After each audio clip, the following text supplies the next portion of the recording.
আউযুবিল্লাহি মিনাশ শাইতানির রাজিম। বিসমিল্লাহির রহমানির রহিম।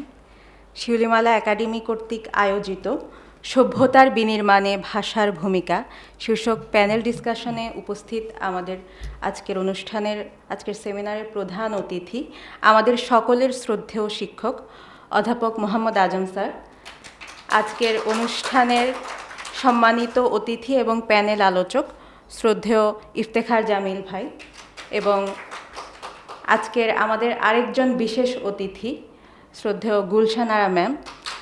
আজকে আমাদের এই প্যানেল ডিসকাশনে যিনি প্রবন্ধ পাঠ করবেন, একই সাথে শিউলিমালা একাডেমির শ্রদ্ধেয় ভাইস প্রেসিডেন্ট তরুণ ঔপন্যাসিক মিমি বিনতে ওয়ালিদ, শিউলিমালা একাডেমির শ্রদ্ধেয় সেক্রেটারি জেনারেল জান্নাতারা তাবাসসুম সহ অন্যান্য সেক্রেটারিয়েট বৃন্দ এবং সম্মানিত উপস্থিতিবৃন্দ, সবাইকে আমার পক্ষ থেকে আন্তরিক সালাম ও শুভেচ্ছা। সালামু আলাইকুম। তো আজকে আমাদের যে প্যানেল ডিসকাশন, যে টপিক আছে সভ্যতার বিনির্মাণে ভাষার ভূমিকা, এই টপিকে আমাদের সম্মানিত আলোচকগণ এবং অতিথিবৃন্দ আলোচনা রাখবেন, এবং আমাদের মিমি আপু যেহেতু বিষয়ভিত্তিক প্রবন্ধ পাঠ করবেন, সেক্ষেত্রে আমার খুব বেশি কিছু বলার নেই বা বলা উচিত হবে না, আমাকে সময়ও দেওয়া হয়েছে কম। তো সব মিলিয়ে আমি জাস্ট আজকের এই যে টপিকটা আছে সভ্যতার বিনির্মাণে ভাষার ভূমিকা, এর গুরুত্ব নিয়ে সামান্য একটু আলোকপাত করার চেষ্টা করব। প্রথমত আমার কাছে মনে হয়েছে যে আজকের যে টাইটেল সভ্যতার বিনির্মাণে ভাষার ভূমিকা অত্যন্ত পরিমিত একটি টাইটেল, মাত্র 4টি শব্দ, যার মধ্যে 3টি শব্দই হচ্ছে 3টি পরিভাষা। সভ্যতা, বিনির্মাণ এবং ভাষা, 3টি অত্যন্ত গুরুত্বপূর্ণ পরিভাষা এখানে চলে এসেছে। তো এই 3টি শব্দ নিয়ে আমি একটুখানি সংক্ষেপে বলার চেষ্টা করব, আমি কথা বেশি বাড়াবো না। শুরুতেই যে শব্দটি এসেছে সভ্যতা, একটি পরিভাষা সভ্যতা। তো সভ্যতার কথা যদি আমরা বলতে যাই, সভ্যতা এত বেশি মৌলিক একটি শব্দ, এত বেশি মৌলিক একটি পরিভাষা যে মানুষ এবং সভ্যতা বলতে গেলে একই সূত্রে গাঁথা। কারণ সভ্যতা এটি এমন কোনো বিষয় নয় যে এটি আমরা আজকে 2025 সালে দাঁড়িয়ে আলোচনা করছি বা এখন এটির প্রয়োজন হয়েছে, এমন কোনো বিষয় কিন্তু নয়। সভ্যতা এমন একটি বিষয় যেটি মানুষের যে অগ্রযাত্রা, মানুষের যে মানবতার যে ইতিহাস, তার সাথে সংশ্লিষ্ট, একই সাথে সমান্তরালভাবে গতিশীল একটি বিষয়। কারণ আমরা যদি দেখি আমাদের সৃষ্টির প্রথম যে মানুষ হজরত আদম আলাইহিস সালাম, তার যে যাত্রা, তার জীবনের যে সংগ্রাম এবং অগ্রযাত্রা, তার মধ্য দিয়ে কিন্তু সভ্যতারও যাত্রা শুরু হয়েছে। তার জীবনের যে মিশন ছিল, সেটিও কিন্তু ছিল মানুষের জন্য একটি সভ্যতা প্রতিষ্ঠা করা, এবং তিনি সেটিই করে গেছেন। পরবর্তীতে আমরা যদি দেখি, বিভিন্ন সময়ে আমরা বিভিন্ন সভ্যতাকে দেখতে পাই। নবীগণের মাধ্যমে যে আসা ইসলামী সভ্যতা, গ্রিকদের সভ্যতা, মিশরীয় সভ্যতা, সিন্ধু সভ্যতা, ভারতীয় উপমহাদেশের যে সভ্যতাগুলো ছিল, অর্থাৎ সভ্যতা সবসময়ই ছিল এবং মানুষের অস্তিত্বের প্রয়োজনেই সভ্যতা সবসময় ছিল। কারণ মানুষের অস্তিত্বকে টিকিয়ে থাকতে হলে একটি সভ্যতার প্রয়োজন হয়। যেমন পশু পাখির সভ্যতার প্রয়োজন হয় না, কারণ তাদের কিছু নির্ধারিত কাজ এগুলো তারা পৃথিবীতে করে এবং তারপর তাদের জীবন শেষ হয়ে যায়। কিন্তু মানুষ সেই ধরনের একটি প্রাণী নয়। মানুষ 18,000 মাখলুকাতের মধ্যে সর্বশ্রেষ্ঠ প্রাণী, এবং আল্লাহ রাব্বুল আলামিনের একটা বিশেষ সৃষ্টি কিন্তু মানুষ। এতটাই বিশেষ যে আল্লাহ রাব্বুল আলামিন বলেছেন যে আর বাদ বাকি যত সৃষ্টি আছে সব কিছু মানুষের জন্য, এই মহাবিশ্বের যা কিছু আছে সব কিছু মানুষের জন্য। তো এজন্য মানুষ বিশেষ, মানুষের যোগ্যতা, মানুষের সক্ষমতা সব কিছুই বিশেষ। মানুষ একটি বুদ্ধিবৃত্তিক প্রাণী, যেটি অন্য কোনো প্রাণীর ক্ষেত্রে প্রযোজ্য নয়। মানুষ একই সাথে আবেগ, অনুভূতি সম্পন্ন প্রাণী, মানুষ বিবেক বোধ সম্পন্ন প্রাণী। এজন্য মানুষের বেঁচে থাকতে গেলে শুধু ওই যে নির্ধারিত যে প্রাকৃতিক বিষয়গুলো, শুধু সেগুলো হলেই চলে না। মানুষের বেঁচে থাকার জন্য পরিবেশ প্রয়োজন হয়, মূল্যবোধের প্রয়োজন হয়, পারস্পরিক সম্পর্কের একটা নির্দিষ্ট ডাইমেনশনের প্রয়োজন হয়। এ ধরনের অনেকগুলো বিষয় মানুষের বেঁচে থাকতে গেলে প্রয়োজন হয়। সে জায়গা থেকে মানুষের অস্তিত্বের জন্যই মানুষ বরাবরই সভ্যতা কে প্রতিষ্ঠিত করেছে। সব সময় কোনো না কোনো সভ্যতা ছিল, সভ্যতার উত্থান ছিল, পতন ছিল, এ ধরনের অনেকগুলো বিষয় ছিল। এরপরে দ্বিতীয় যে বিষয়টি আসে সেটি হচ্ছে যে শব্দটি বিনির্মাণ। বিনির্মাণও কিন্তু একটি মৌলিক শব্দ এই জায়গা থেকে যে বিনির্মাণের যে আরবি পরিভাষা আছে ইমারত, এটি এতটাই মৌলিক একটি পরিভাষা যে মানুষের সৃষ্টির সাথে সম্পর্কিত একটি পরিভাষা। কারণ আমরা যদি দেখি যে মানুষকে কেন সৃষ্টি করা হয়েছে, এটি মানুষের অস্তিত্বের সাথে সম্পর্কিত সবচেয়ে মৌলিক প্রশ্নগুলোর একটি, যে আমরা মানুষরা সবার আগে জানতে চাই যে আমরা কে, কোথা থেকে এসেছি, কেন এসেছি। এই যে সবচেয়ে মৌলিক একটি প্রশ্ন যে মানুষ কেন এসেছে বা তাকে কেন সৃষ্টি করা হয়েছে, এই মৌলিক প্রশ্নটির যদি তিনটি উত্তর থাকে তার একটি হচ্ছে ইমারত বা বিনির্মাণ। কারণ কোরআনে যতগুলো জায়গায় মানুষ সৃষ্টির উদ্দেশ্য বর্ণনা করা হয়েছে সেগুলো সবগুলো সামারাইজ করলে যে তিনটি কারণ পাওয়া যায় তার মধ্যে একটি হচ্ছে যে ইমারত বা বিনির্মাণ করার জন্য। ইমারাতুল আর্দ বা পৃথিবীকে বিনির্মাণের যে দায়িত্ব, এটি দিয়ে মানুষকে সৃষ্টি করা হয়েছে, বলা হয়েছে এভাবে। এবং এই বিনির্মাণের দায়িত্বটি আমার কাছে মনে হয় যে পৃথিবীতে মানুষের জীবন যাপন থেকে শুরু করে মানুষের প্রত্যেকটি কাজ, প্রত্যেকটি তার যে ব্যস্ততা, তার যত ধরনের চিন্তা ভাবনা, যত ধরনের সংযুক্তি, সব কিছুকে অর্থবহ করে তোলে এই ইমারতের ধারণাটি, বিনির্মাণের ধারণাটি। কারণ যখন আমরা বলি যে মানুষকে সৃষ্টি করা হয়েছে বিনির্মাণের জন্য, তখন আমি কেন ক্লাসে আসছি, আমি কেন পড়াশোনা করছি, আমি কেন চাকরি করছি, আমি একজন ইঞ্জিনিয়ার কেন একটি বিল্ডিং বানাচ্ছি, একজন স্থাপত্যবিদ কেন একটি ডিজাইন করছে, একজন আর্টিস্ট কেন একটি আর্ট করছে, প্রত্যেকটা বিষয় অর্থবহ হয়ে যায়। কারণ তখন আমরা বলছি যে মানুষকে এই দায়িত্ব দিয়েই পৃথিবীতে পাঠানো হয়েছে। সর্বশেষ যে শব্দটি ভাষা। ভাষা, এখানে আসলে আজকে আমাদের সামনে ভাষা নিয়ে কথা বলার মতো অনেক বড় বড় মানুষরা আছেন। স্যার নিজেই বাংলা বিভাগের একজন অধ্যাপক এবং ভাষার বিষয়ে বিশেষভাবে বিশেষজ্ঞ। আমাদের মিমি আপু আছেন, গুলশানারা ম্যাম আছেন। তো সে জায়গা থেকে ভাষা নিয়ে কথা বলাটা আমার জন্য একটু মনে হয় বেয়াদবি হয়ে যাবে। তারপরেও যদি এক লাইনে বলতে যাই, ইমাম মাওয়ার্দির একটা কথা আছে যে সভ্যতার বিনির্মাণের জন্য দুটি স্তম্ভ প্রয়োজন হয়, একটি হচ্ছে দিন আর একটি হচ্ছে ভাষা। তো দিন হচ্ছে, দিন কি এটা আমরা সবাই বুঝি, দিন অনেকগুলো বিষয়কে পরিগ্রহ করে। আজকে আমাদের সেমিনারের আলোচ্য বিষয় সেটি নয়। তো ভাষাটা আমাদের সেমিনারের আলোচ্য বিষয় যেহেতু, তো একেবারেই একজন সাধারণ মানুষ হিসেবে আমাদের কাছে ভাষাটা কি? আমাদের কাছে ভাষাটা একদম শুরুতেই হচ্ছে ভাবের বাহন, তারপরে চিন্তার আদান প্রদানের একটি মাধ্যম, জ্ঞান চর্চার একটি মাধ্যম আমাদের কাছে ভাষা। এবং আমরা যদি দেখি প্রজন্ম থেকে প্রজন্মে ধ্যান ধারণা, চিন্তা ভাবনা, জ্ঞান, প্রত্যেকটা জিনিস স্থানান্তরিত হয় যে মাধ্যমে, সেটি হচ্ছে ভাষা। এই ভাষার মধ্য দিয়ে কিন্তু আমাদের পূর্ববর্তী প্রজন্ম কি করে গেছে, আমাদের পূর্ববর্তী সভ্যতাগুলোতে কি ছিল এবং পূর্ববর্তী মানুষদের ধ্যান ধারণা কি ছিল, পূর্বের জ্ঞানগুলো কি ছিল, এই বিষয়গুলো সম্পর্কে কিন্তু আমরা জানতে পারি ভাষার মাধ্যমে।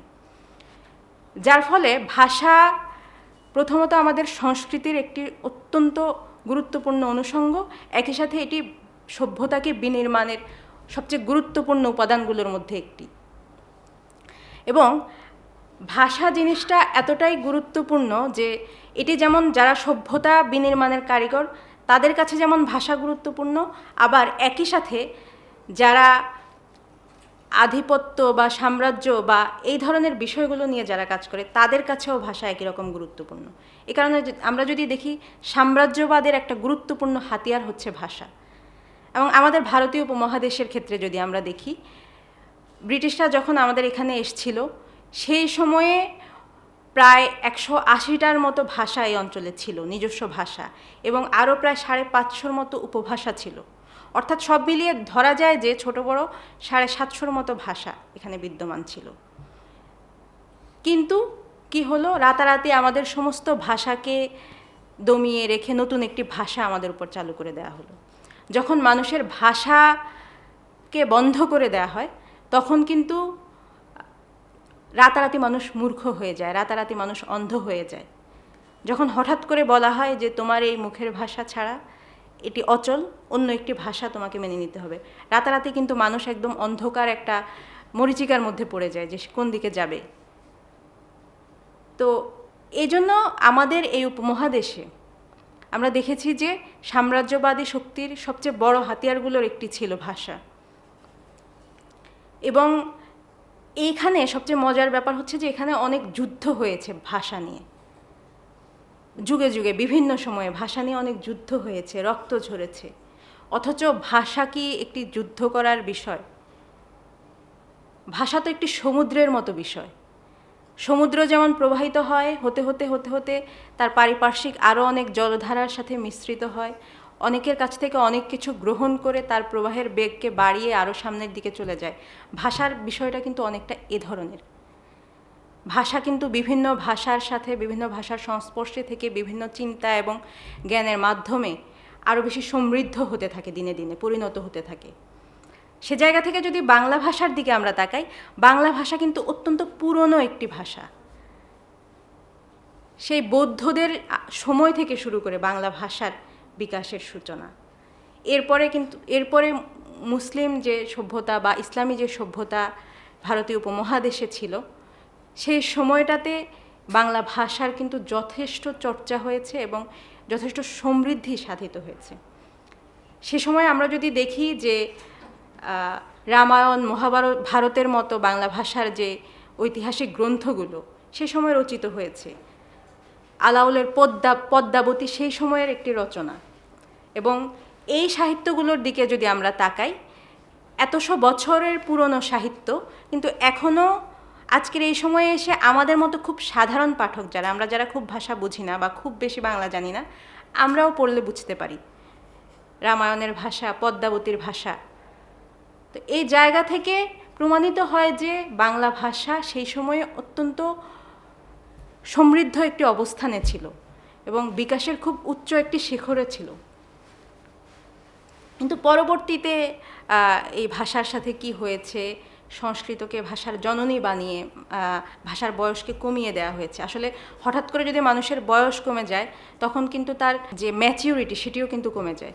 যখন একটা শত শত বছরের ধরে বিকাশমান একটি ভাষাকে বলা হয়েছে যে সংস্কৃতই তার মা এবং সংস্কৃতের মাধ্যমেই তার জন্ম হয়েছে, তখন কিন্তু তার পূর্বজীবনের অনেক বিকশিত অংশকে বাদ দিয়ে দেওয়া হয়েছে। এভাবে ভাষাকে সংকীর্ণ করা হয়েছে,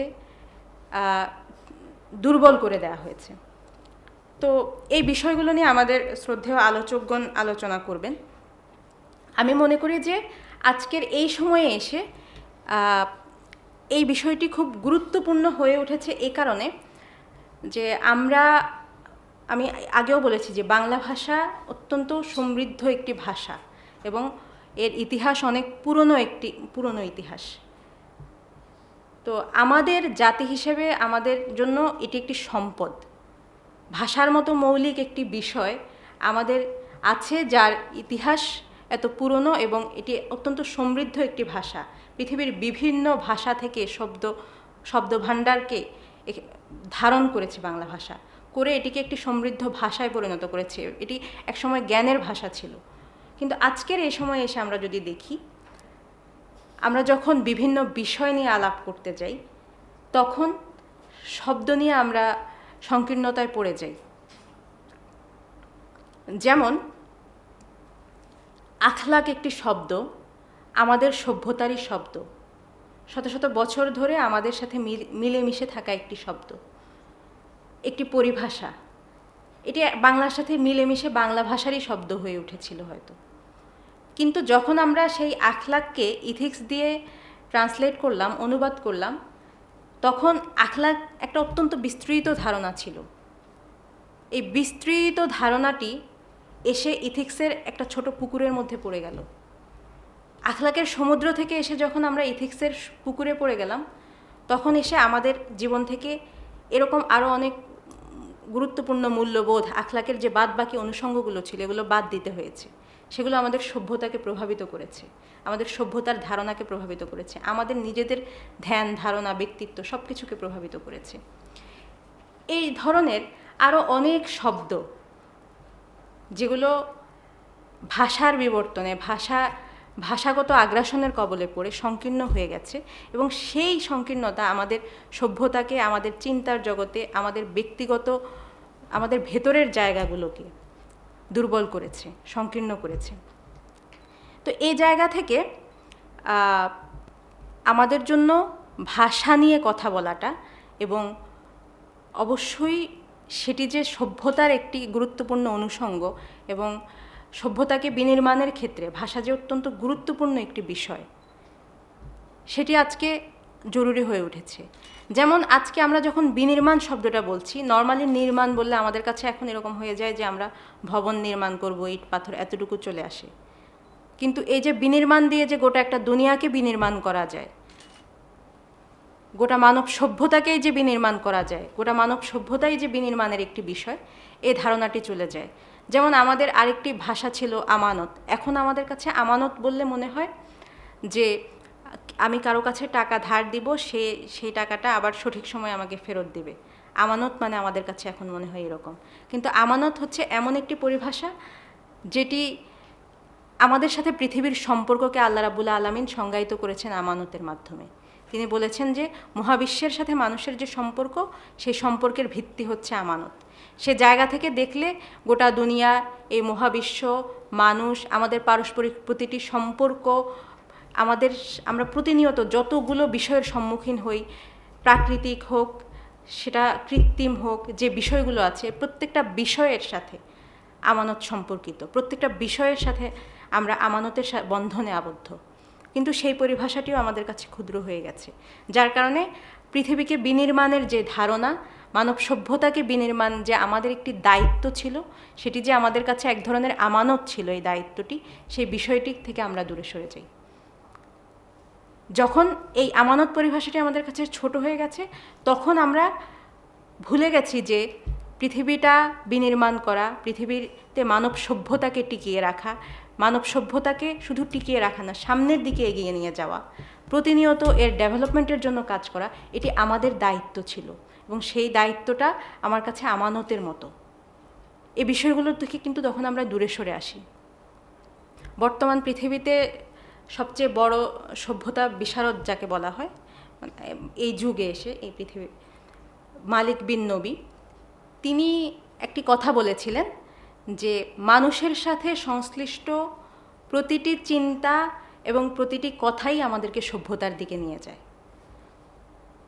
অর্থাৎ সভ্যতা আমাদের সাথে এত বেশি অঙ্গাঙ্গিভাবে জড়িত, আমরা মানুষেরা এতটাই সভ্যতার সাথে আবদ্ধ, সভ্যতা জিনিসটা আমাদের জন্য এতটাই গুরুত্বপূর্ণ যে মানুষ নিয়ে যখনই কোনো কথা বলতে হয়, মানুষ নিয়ে যখনই চিন্তা করতে হয়, আপনা আপনি সেটি সভ্যতার দিকে আমাদেরকে ধাবিত করে। এবং তিনি আরও বলেছেন যে সভ্যতা তিনটি জিনিসের সমন্বয়ে গঠিত হয়: মানুষ, মাটি এবং সময়। এখন আসি, আমরা বলেছি যে বিনির্মাণ শব্দটি মানুষের সৃষ্টির সাথে সম্পর্কিত। মানুষের পৃথিবীতে এসেছে পৃথিবীকে বিনির্মাণ করার জন্য। তার এই বিনির্মাণের দায়িত্বের সাথে যখন তার সময় এবং তার ভূমিকে আমরা রিলেট করে দিই, বিশেষ করে তার সময়কে, তখন সেটি তাকে সভ্যতার দিকে ধাবিত করে, তখন সভ্যতার আলাপের দিকে সেটি আমাদেরকে ধাবিত করে। সভ্যতা এরকমই একটি বিষয় যে এটি শুধুমাত্র উত্তরাধিকার সূত্রে পাওয়ার বিষয় নয়, আবার এটি এমনও নয় যে এটি শুধু বর্তমানকে পরিগ্রহ করবে। সভ্যতা হচ্ছে অতীত এবং বর্তমানের মধ্যে একটা মেলবন্ধন। একই সাথে সভ্যতা মানুষের সাথে তার মাটি এবং তার সময়ের একটি মেলবন্ধন। আবার একই সাথে সভ্যতা শুধু বৈষয়িক বিষয়গুলো নয়, সভ্যতা হচ্ছে মানুষের সাথে, মানুষের যে অতীন্দ্রিয় বিষয়গুলো আছে, মেটাফিজিক্সের যে বিষয়গুলো আছে, সেগুলোর সাথে এই পৃথিবীতে মানুষের যে ফিজিক্স বা ইন্দ্রিয় গ্রাহ্য যে বিষয়গুলো আছে, এই বিষয়গুলোর একটা সমন্বয়। সভ্যতা এই সবগুলো বিষয়কে একসাথে পরিগ্রহ করে, অতীতের সাথে বর্তমানকে, ফিজিক্সের সাথে মেটাফিজিক্সকে, মাটির সাথে সময়, মানুষকে, মানুষের সাথে সময়কে, এবং সর্বোপরি জ্ঞান বিজ্ঞান এগুলোর সাথে যে দিন সহ অন্যান্য যে ঐশ্বরিক বিষয়গুলো আছে সব কিছুর সাথে, এই সব কিছুকে পরিগ্রহ করে যে একটি অবস্থা, সেটি হচ্ছে আমাদের সভ্যতা। মালিক বিন নবীর যে থিওরিটি, যে সভ্যতা হচ্ছে তিনটি জিনিসের সমন্বয়: মানুষ, মাটি এবং সময়। তো এই তিনটি বিষয়ের মধ্যে সবচেয়ে গুরুত্বপূর্ণ হচ্ছে মানুষ। মানুষ হচ্ছে সভ্যতার সবচাইতে গুরুত্বপূর্ণ এবং কেন্দ্রীয় উপাদান। মূলত মানুষের জন্যই বাদবাকি সব কিছু, মানুষের জন্যই সভ্যতা, মানুষ আছে বলেই সভ্যতা, যেন মানুষ হচ্ছে সব কিছুর কেন্দ্রে। তারপরে আসে তার সময় এবং স্থান। সময় এবং স্থান আসে মানুষের সাথে রিলেট করে। মানুষ যে স্থানে বসবাস করে, যে সময়ের সে প্রতিনিধিত্ব করে, সেগুলো তার সভ্যতাকে প্রভাবিত করে। তো এ কারণে আমরা দেখি যে সভ্যতা, যে বিভিন্ন সভ্যতার কথা এর আগে আমরা বলছিলাম, গ্রিক সভ্যতা, ভারতীয় সভ্যতা, এগুলো কিন্তু এক একটা সভ্যতা এক একটা সময়কে প্রতিনিধিত্ব করে, এক একটা স্থানকে প্রতিনিধিত্ব করে। এবং এর মধ্যে যে আমরা বলে দিব যে এই সভ্যতাটির চাইতে বেটার ছিল বা এরকম, এভাবেও বলার সুযোগ নেই। কারণ প্রতিটি সভ্যতা তার সময় এবং তার স্থান অনুযায়ী সেই মানুষগুলোকে প্রতিনিধিত্ব করে। সে জায়গা থেকে আমাদেরকে যখন সভ্যতার আলাপ করতে হয়, আমরা শুরুতে বলেছি সভ্যতার আলাপ অত্যন্ত প্রাচীন, এবং শুধু প্রাচীনই না, একদম মানুষ সৃষ্টির সূচনা থেকে চলে আসা একটি আলাপ। এরপরেও এখনও এসে এই আলাপটি আবারও করতে হয়, এবং প্রতিনিয়তই এটি নতুন হিসেবে আমাদের কাছে হাজির হয়। কারণ হচ্ছে এই সময় এবং স্থান। কারণ আমরা এখন আবার নতুন একটি সময়ে আছি, কিংবা আমরা নতুন একটি ভূখণ্ড পুরানো, কিন্তু তার সময়টা নতুন, বা ভূখণ্ডের যে সীমারেখা, যে অন্যান্য বাস্তবতাগুলো, এগুলো পরিবর্তিত হয়েছে। সে জায়গা থেকে সভ্যতার আলাপ আবার নতুন করে বিভিন্ন রূপে বিভিন্নভাবে আমাদের সামনে আসে। তো আজকে মজার বিষয় হচ্ছে যে আমাদের আজকের যে সেমিনারের টপিক, তার সাথে আমাদের আবার একই সাথে একই দিনে একটি বইও আমরা মোড়ক উন্মোচন করতে পারছি। মোটামুটি রিলেটেবল হবে খুবই, এবং এখানে আমরা শুধু সভ্যতার একটি উপাদানকে সামনে এনেছি, ভাষা, কিন্তু আপনারা যখন বইটি পড়বেন সভ্যতার যে অপরাপর উপাদানগুলো আছে সেগুলোর সাথে পরিচিত হতে পারবেন। সেই সাথে আরেকটি বিষয় বলে রাখা প্রয়োজন, যে সভ্যতার সাথে যখন আমরা সময়ের কথা বলছি, আমরা বলছি যে সভ্যতা এই সময়কে প্রতিনিধিত্ব করবে। তার মানে এই নয় যে সভ্যতার সাথে অতীতের কোনো সম্পর্ক থাকবে না। সভ্যতা কিন্তু একই সাথে ঐতিহাসিক বাস্তবতাকেও স্বীকার করে। অতীতের সময় এবং ইতিহাসের সাথেও বর্তমানেরও একটি সেতুবন্ধন সভ্যতা করে থাকে। সভ্যতা আমরা ইতিহাস থেকে বা অতীত থেকে উত্তরাধিকার সূত্রে যা পাই, তার সাথে বর্তমানের সামঞ্জস্য করার একটি সুযোগ আমাদেরকে করে দেয়। তবে শুধুমাত্র আবার অতীতের যে অভিজ্ঞতাগুলো, সেগুলোকে পুঁজি করেই আবার সভ্যতা হয় না। এই সময়ের সাথে মিলিয়ে সেটিকে আবার বাস্তবায়ন করতে হয়। কিন্তু অতীত থেকে পাওয়া কিছু ধারাবাহিক বিষয়, সেগুলো আমাদের এই সময়ের সভ্যতাকেও সমৃদ্ধ করে। যেমন আমরা যদি দেখি যে ভারতীয় উপমহাদেশের কথা বা বাংলা অঞ্চলের কথা, বাংলাদেশের কথা যেহেতু আসছে, আমাদের এখানে সভ্যতার আলাপ এই অঞ্চলের জন্যও কিন্তু নতুন না। ভারতীয় উপমহাদেশে আমরা সবাই জানি যে দীর্ঘদিনের অনেকগুলো সভ্যতার পথ পরিক্রমা আছে, ইতিহাস আছে। আমরা বৌদ্ধ সভ্যতার কথা জানি, আমরা সিন্ধু সভ্যতার কথা জানি, সবশেষে ইসলামী সভ্যতার কথা জানি। আমরা যেই সভ্যতার উত্তরাধিকারী হিসেবে নিজেদেরকে দাবি করি, ইসলামী সভ্যতা, সেই সভ্যতারও কিন্তু বয়সকাল এখানে প্রায় 500 থেকে 700 বছর ছিল। এবং সেই সভ্যতার নিজস্ব যে উপাদানগুলো প্রয়োজন, একটি সভ্যতা হয়ে ওঠার জন্য যে উপাদানগুলো প্রয়োজন হয়, তা প্রত্যেকটি উপাদান এখানে বিদ্যমান ছিল। এখানকার নিজস্ব ভাষা, নিজস্ব সংস্কৃতি, নিজস্ব জ্ঞানের চর্চা, এবং সেই চর্চার জন্য প্রয়োজনীয় জায়গা, অর্থাৎ শিক্ষা প্রতিষ্ঠান, বিশ্ববিদ্যালয়, বিভিন্ন নিজস্ব কিছু চিন্তা ভাবনা যেগুলো এই অঞ্চলের জন্য স্পেসিফিক করা, মৌলিক চিন্তাগুলোর সাথে এই অঞ্চলের যে সমন্বিত রূপ সেটি, এবং সংস্কৃতির ক্ষেত্রেও তাই। এই অঞ্চলের নিজস্ব সংস্কৃতি, এই অঞ্চলের মাটির সাথে, মানুষের সাথে, হাজার বছরের ইতিহাস ঐতিহ্যের সাথে সম্পৃক্ত এই ধরনের একটি সংস্কৃতি এখানে ছিল, একটি শক্তিশালী ভাষা ছিল। ভাষা নিয়ে আজকে অনেক আলাপ হয়েছে। তো এতটুকু আমাদের কাছে মোটামুটি ক্লিয়ার হয়ে গেছে যে এই অঞ্চলের একটি বাংলা ভাষার একটি সমৃদ্ধ ইতিহাস আছে, ঐতিহ্য আছে, এবং এই ভাষার অনেক কিছুকে পরিগ্রহ করার একটা বড় ক্ষমতা আছে। সেই সাথে এখানকার যে সভ্যতা, এই সভ্যতার সাথে এই অঞ্চলের মানুষের চিন্তা, বিশ্বাস, আদর্শ, এগুলোরও একটা গভীর সম্পর্ক ছিল। সভ্যতার আমরা যে তিনটি উপাদানের কথা বলেছি, মানুষ, মাটি এবং সময়, এর বাইরে গিয়ে যদি এগুলোকে সেতু বন্ধন দেয় বা এগুলোকে একটি সুতায় আবদ্ধ করে রাখে বা সামনের দিকে ফোর্স করে এগিয়ে নিয়ে যায়, সেটি হচ্ছে মানুষের চিন্তা, মানুষের বিশ্বাস। তো চিন্তা, বিশ্বাস, আদর্শ, এই বিষয়গুলো মূলত একটি সভ্যতার ভীষণ মিশন এগুলোকে নির্দিষ্ট করে দেয়। মানুষকে কেন্দ্র করে সভ্যতা হবে যেহেতু, আর মানুষের যেহেতু একটি নির্দিষ্ট ধ্যান ধারণা, চিন্তা, বিশ্বাস থাকে, তাই মানুষের সেই চিন্তা এবং বিশ্বাস সভ্যতাকে একটা নির্দিষ্ট ভীষণ দেয়। প্রত্যেকটা সভ্যতার ক্ষেত্রেই সেরকম আছে। যেমন গ্রিক সভ্যতার ক্ষেত্রে তাদের দেবদেব কেন্দ্রিক এক ধরনের বিশ্বাস আছে। ভারতীয় যে এই উপমহাদেশের যে বৌদ্ধ সভ্যতা ছিল, তাদের ক্ষেত্রে তাদের এক ধরনের ধ্যান ধারণা ছিল। এই ধ্যান ধারণা, বিশ্বাস কিন্তু সেই সভ্যতাকে একটা শেপ দিয়েছে। একইভাবে ইসলামী সভ্যতার একটা রূহ আছে, একটা আলাদা বিশ্বাসের উপরে এই সভ্যতা প্রতিষ্ঠিত হয়েছে। ইসলামের যে মৌলিক স্পিরিট, সেটি এখানে খুব ভালোভাবে কাজ করেছে। এবং ইসলামী সভ্যতার বিশেষত্ব হচ্ছে এটি এমন একটি সভ্যতা যার শুরু হয়েছে প্রথম মানুষ থেকে নিয়ে এবং যার প্রাসঙ্গিকতা আজকে পর্যন্ত বিদ্যমান। ইসলামী সভ্যতা এমন একটি সভ্যতা যেটি আরবেও ছিল, তুর্কিতেও ছিল, ভারতেও ছিল, বাংলাদেশেও ছিল, সবখানে ছিল, এবং যেটি এখনও প্রযোজ্য একইভাবে। কারণ কি, এর একটি অনেক কিছুকে অ্যাডাপ্ট করার মতো একটি ক্যাপাবিলিটি ইসলামী সভ্যতার ছিল।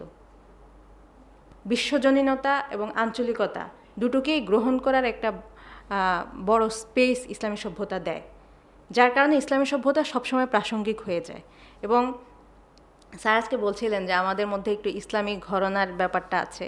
হ্যাঁ, আছে। এবং আমরা বারবার সভ্যতার কথা বলতে গেলে ইসলামী সভ্যতা কথাটা নিয়ে আসি এই কারণে, প্রথমত তো ইসলাম শাশ্বত এবং আমরা এখানে যারা আছি মোটামুটি সবাই মুসলিম। স্বাভাবিকভাবে আমাদের চিন্তা, বিশ্বাস, ধ্যান ধারণা, আমাদের কথাবার্তা, আলাপ আলোচনায় চলে আসে।